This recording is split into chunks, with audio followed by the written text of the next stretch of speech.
Here is a very brief review on things to consider as you annotate fiction. This is taken straight from the anchor chart in our classroom, but this is a personalized version and an explanation. This particular resource is available in digital form on your Schoology page today or in hard copy in the classroom on the cart in front of the class.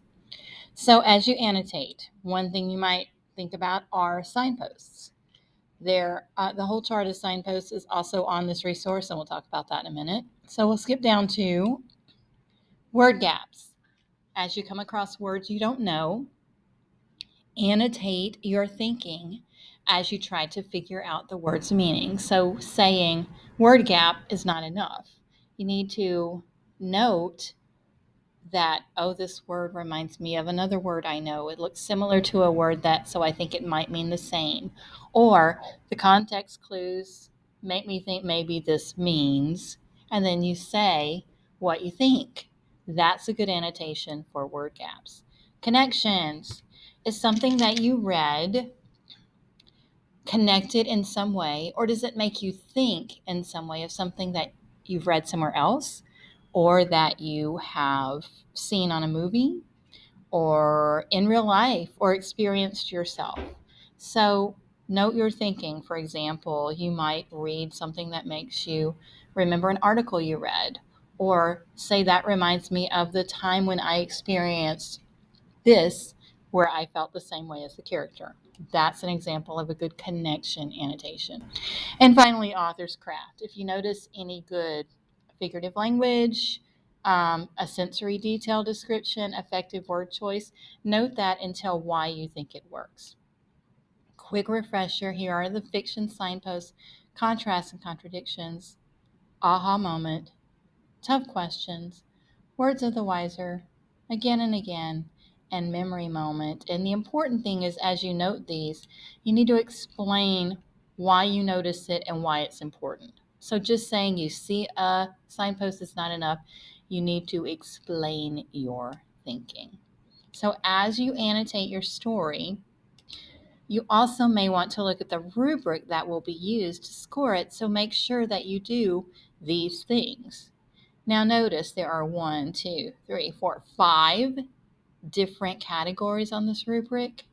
What I don't want you to do is say, okay, I need one annotation that shows engagement, one that shows understanding, one that shows inferences, one that shows analysis, and one that shows thorough reading. No, I'm going to look at your overall annotations. You might have one annotation that does all of this, okay?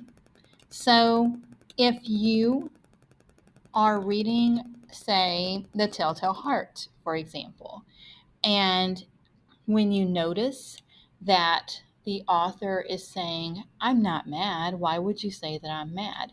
And your annotation says, he says he's not mad, but I think he may have a mental illness because his actions show that he's not thinking clearly.